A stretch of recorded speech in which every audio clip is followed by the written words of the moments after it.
1 year of protests, 1 year of calls for change, and 1 year of promised police reforms. So let's take a look at what's happened over this past year in Portland and what activists still want. We are not done. We can't sit there and pretend like these changes have erased the suffering that has happened already or has completely prevented other injustices.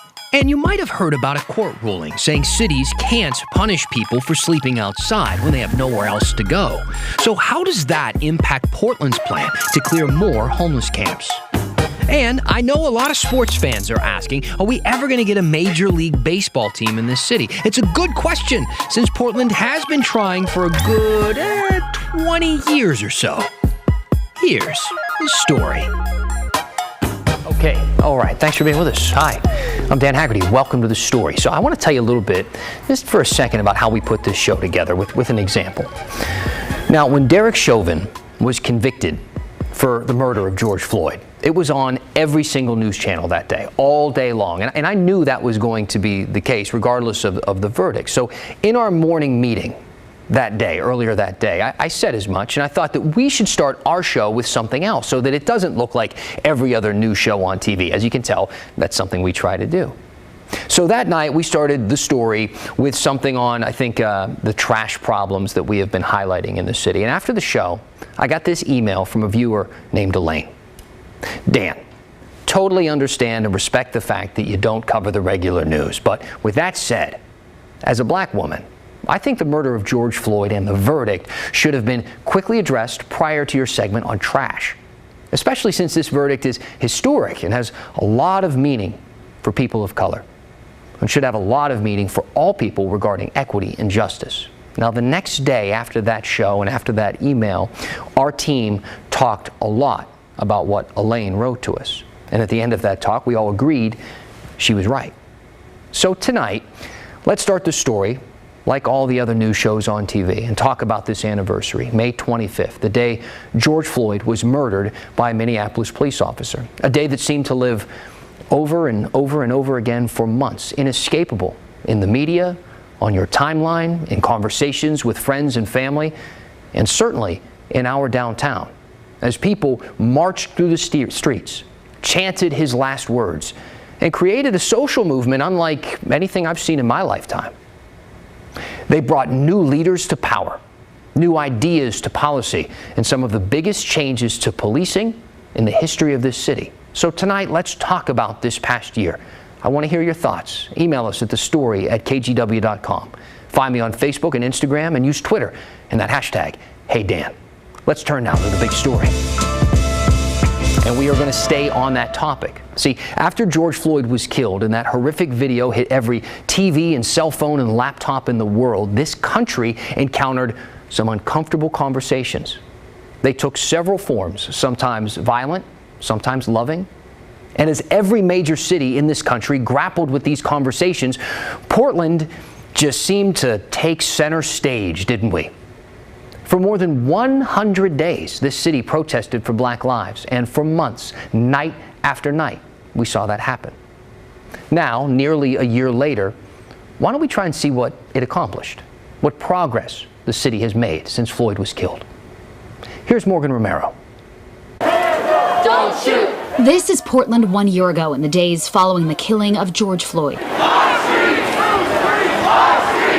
People filled the streets to protest police brutality, to push leaders for reform. Our streets! We have done so much in the past year. I am grateful for that. But let me be really clear and say I have concerns. Portland's mayor says the city made reductions and investments which advance police reform and reinvestment in community safety. Just weeks after Floyd's death, the city council stripped the police bureau of $15 million, cutting 3 units, including the gun violence reduction team.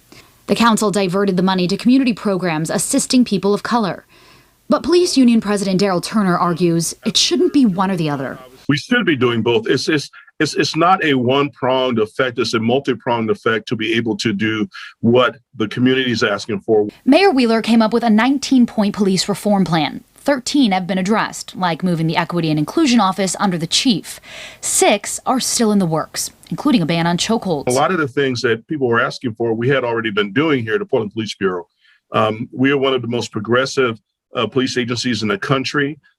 In that light, additional equity training, we've gone through it over the years. This year, PPB will get the biggest cuts of any city bureau. Where we spend our money tells a lot about what we want. And, those investments are important. The budget slashes $9 million in money from the general fund. The agency will have to cut several vacant positions. You can't defund an organization and expect them to be able to make changes with less money, with fewer officers, and without the ability to serve the public in the way the public wants to be served. New money is proposed to grow the Unarmed Community Service Officer program and pay for the Portland Street Response pilot program for another year.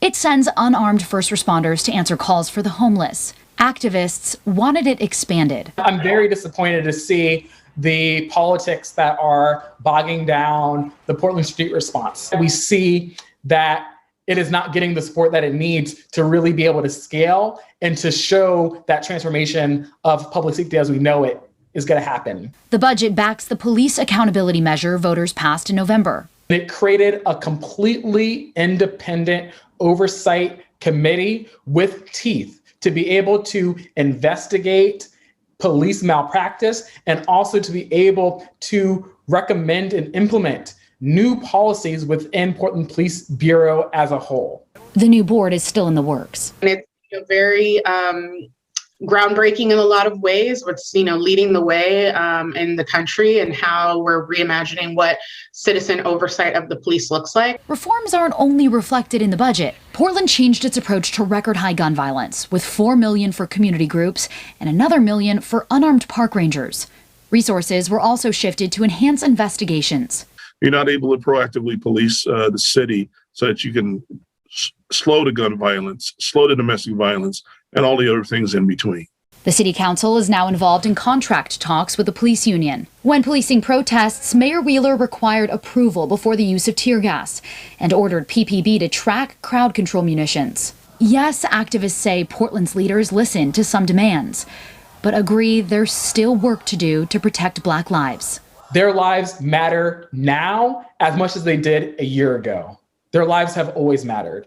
And so I know we got so much done in the past year, and I am calling on folks to reflect now that we are a year past and realize that justice and that better future that we all want and deserve, it's going to require our renewed action. It's going to require our persistent presence. Morgan Romero, KGW News. Now, let's take a step back a little bit and take a look at some of the police reforms happening on a state level, because a lot has passed over this last year in both Oregon and Washington. Oregon Governor Kate Brown actually called a special session, you may remember, last June to focus primarily on police reform. Lawmakers passed bills that make it harder to overturn discipline against an officer. They created a statewide police misconduct database. They banned chokeholds unless deadly force is warranted, and they restricted the use of tear gas unless police declare a riot. This year, they have a bunch more proposals to consider, including a bill that would create a standard background check when officers are hired, a bill that would require officers to prevent or report misconduct by another officer, one that would train officers in airway anatomy and CPR, and another bill that trains officers to report and investigate bias crimes. All of these have passed the House and are now in the Senate.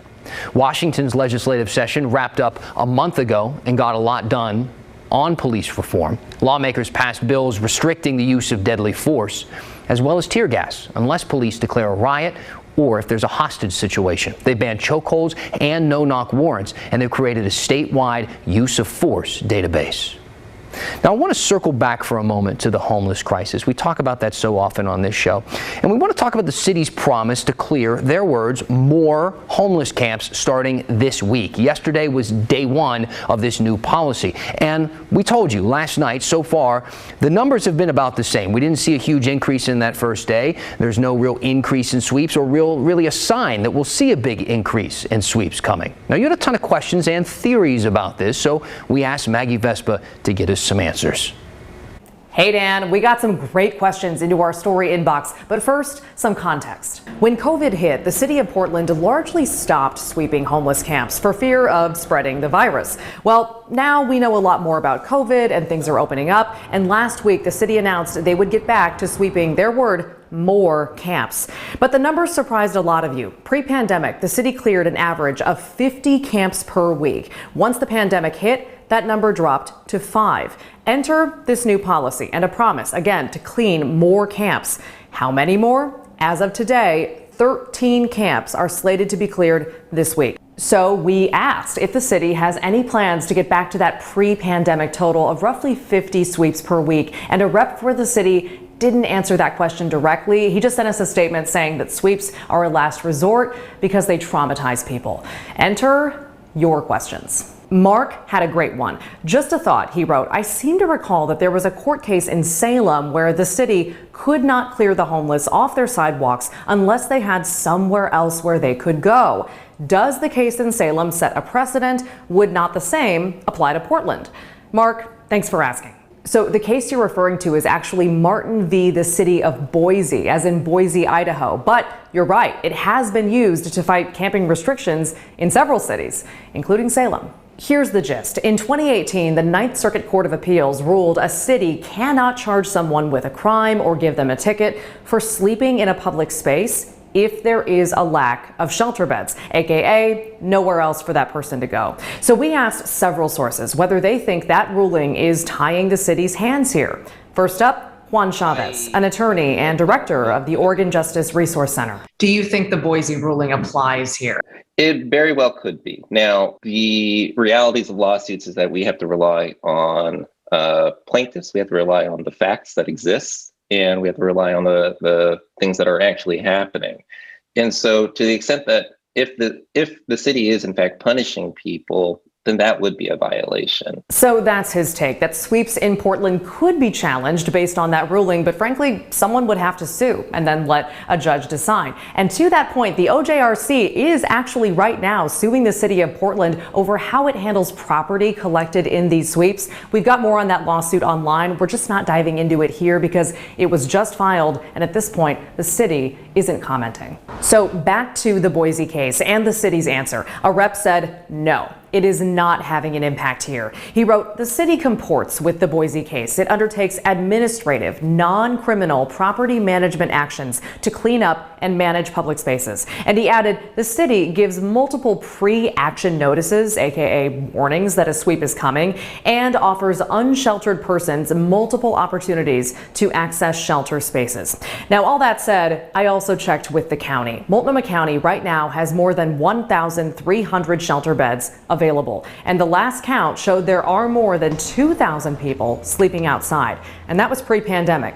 The point, if everyone on our streets asked for a shelter bed tonight, there would not be enough. In fact, a rep said they are full every night. Okay, one more question. Heidi saw our story and came to the city's defense. She wrote, the city did do some cleanup. I drove by the I-5 overpass by the Moda Center tonight on my way home from work, and it was slicked clean and looked amazing. Not one sign of the previously occupied camp. And I want to say, all caps here, thank you, City of Portland. Heidi, thank you for writing in. So I checked, and the city confirms, yes, their crews did clear that camp this week. And as we said, sweeps are happening. In fact, they're happening slightly more often than they have over the past year. They're just not happening as often as they did pre-pandemic. At least, not yet. But we'll keep asking. Maggie, thank you. Always good reporting from Maggie. Here's another question that we wanted to answer tonight. Isn't this push to clean up the homeless encampments and remove all of the trash actually an attempt to attract the Oakland A's? Seems very coincidental, Alan wrote us. So you might have seen the news that the A's are visiting Portland next month on a, quote, fact-finding mission, as they call it. Now, we're not the only city they're looking at. We should mention that. They're also scoping out Las Vegas this week. But to answer Alan's question, like Maggie said, the city's reasoning for ramping up the homeless camp sweeps at this time, as they said, is to get back to what they were doing before the pandemic put things on hold. Although, to your point, Alan, a cleaner city couldn't hurt when it comes to attracting a Major League Baseball team, right? Now, in October, the Oregonian got a hold of some emails that the Portland Diamond Project founder sent to Mayor Ted Wheeler. That's the group that's apparently trying to get the Major League Baseball team here in town. And they were actually trying to plan and host a meeting with the MLB commissioner and other top league execs in Portland, but it got canceled after what you're seeing here. Protesters vandalized the Oregon Historical Society. Now, here's what those emails said. Sorry to pile on, but need to convey that this is having an extremely negative impact and really poor backdrop to our effort in bringing an MLB franchise to Portland. Neither the league nor our team feel comfortable in showcasing and hosting in downtown Portland at this juncture. We must get this under control and get back to celebrating what is great about the city we love. It's safe to say Portland's outside reputation, it's not great right now. Tanked big time last year, but maybe the AC, Portland is a step up from Oakland. I mean, Oakland's got its own problems, right? So will this be the time? Will it happen now? Will we actually get a team? Honestly, who knows? Because this is a game we've been playing for quite some time. Portland's been trying to bring a Major League Baseball team to the city for almost 20 years. So, how did we get here? In 2003, Portland leaders campaigned to get the Montreal Expos relocated to the city. The legislature even passed $150 million in funding for a new stadium. But the team ended up moving to Washington, D.C. instead, where they became the Nationals. Then in 2006, there was talk of the Florida Marlins moving. Portland was again eyed as a possibility, but the team ended up staying put. In 2017, former Nike executive Craig Cheek and former Blazers broadcaster Mike Barrett founded a group called the Portland Diamond Project with the goal of bringing an MLB team to the Rose City. Seattle Seahawks quarterback Russell Wilson and his wife Sierra signed on as investors the following year. The group proposed two possible stadium sites, one near the Moda Center, where Portland Public Schools is headquartered, and another at an industrial site in northwest Portland. But in late 2018, the group announced they'd reached a deal with the Port of Portland to build a stadium in a different location, the Port's Terminal 2 site in Northwest on the Willamette River. They released renderings of what a billion-dollar stadium could look like. But before that gets built, Portland does need a team. And that's how we got here. All right, stick around. Anybody like numbers and lots of complicated math? Me too. You're in luck, because we're going to do some of that with the vaccine count when the story continues. And on that note, if you're wondering, what are your odds of actually winning Oregon's vaccine lottery? We got some stats, and we're going to show them to you throughout the show. We'll see you back after the break.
So you're telling me there's a chance at both I could still win an Olympic gold? That's amazing.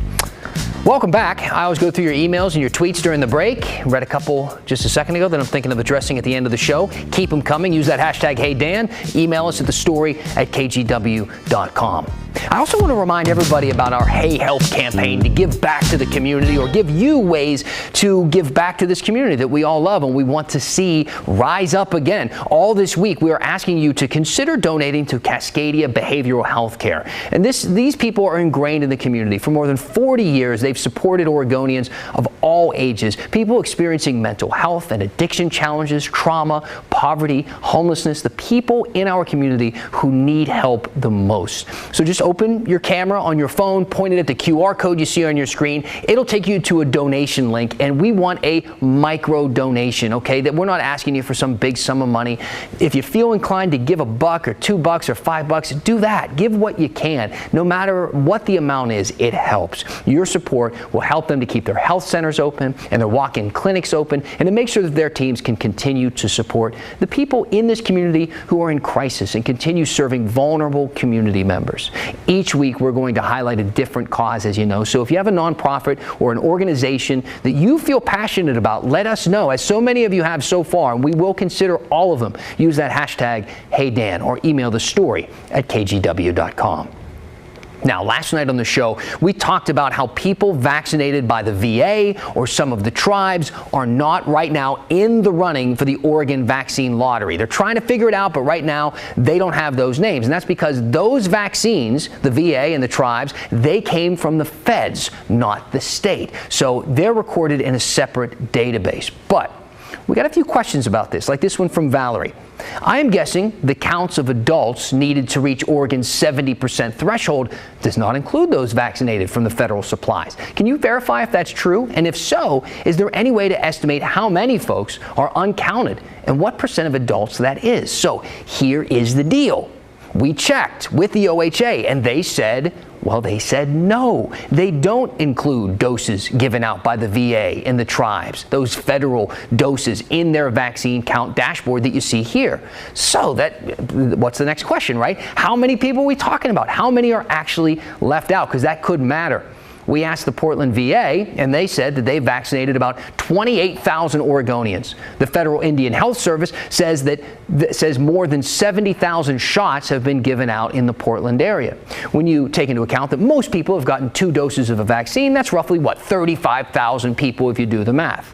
OHA's vaccine data is leaving out at least 63,000 people. Now, you're probably going, wait a minute. That's a lot of people. That could make a big difference in reaching our goal of 70% of the eligible population to get them vaccinated so we can fully reopen the state, as the governor says we can when we hit that number. Well, we asked the OHA about that, and they told us, Dan, don't worry, man. They're not actually using their own data to determine that percentage. Why would they? I'm so confused. But look, stay with me. Because here is what they're doing. OHA is using the CDC data to measure how many people are vaccinated statewide. And that's because the CDC does count everyone vaccinated by the VA and the tribes. So that apparently is the number we need to watch as we get to that 70% metric. If you're not confused yet, I'm about to confuse you, right? If you've stayed with me so far, because here's something else. Governor Kate Brown said what? That we need to get to 70% of the population that's 16 and older, okay? The eligible people in our state. That's how our state counts, 70% of 16 and older. But the OHA is using the CDC data, right? And the CDC only tracks people 18 and older. So that's leaving out 16 and 17-year-olds who get the shot in Oregon. So I guess the deal is neither set of data really counts everyone, but since OHA told us that they're using the CDC's 18-plus data to determine when we reopen, that's what we're going to count too. It doesn't need to make sense at this point, okay? That's what we're doing. Anyway, why don't we count some vaccines? More than 2.25 million Oregonians have gotten at least their first dose, and that puts us at 64.4% of the state's population who is 18 and older, according to the CDC. In Washington, more than 4.19 million people have gotten at least their first dose. That works out to be 67.7% of the state's population who is 18 and older. So with these new calculations, both states are getting pretty close to that 70% that we need to reopen.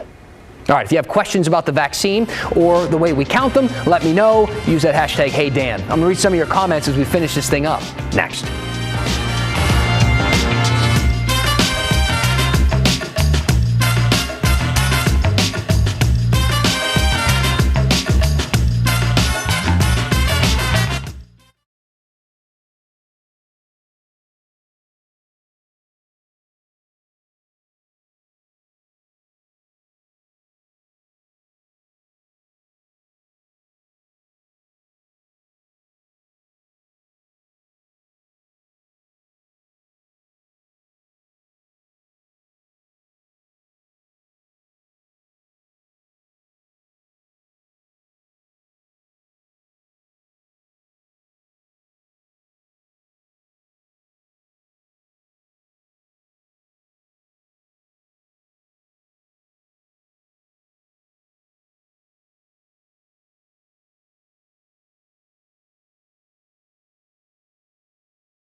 Green hit me up on Twitter and said PDX is trying to lure a baseball team. It's mostly a small group of corporate elites that don't have the billions it would take. Taxpayers are not going to fund a stadium, and that's what any team would demand. First of all, that's how the only way, billionaire elites or rich elite people. We know that. That's who owns sports franchises. I don't think we're breaking any news there. And you're right. Taxpayers in this community have made it very clear, despite the fact that it has happened in the past where we've allotted some money for a potential team. I think that most people don't want to get into that whole rat race of paying a team to come here and make money. That said, I did an episode of Straight Talk when I was filling in for Laurel Porter, where I talked to Craig Cheek for a half an hour about all of this, and he assured me that they do have the private money that is in the billion of dollars or more to attract the MLB to come here. So he wouldn't give me any specifics, but if they're going to be making these deals, you would think you got to trust the guy a little bit.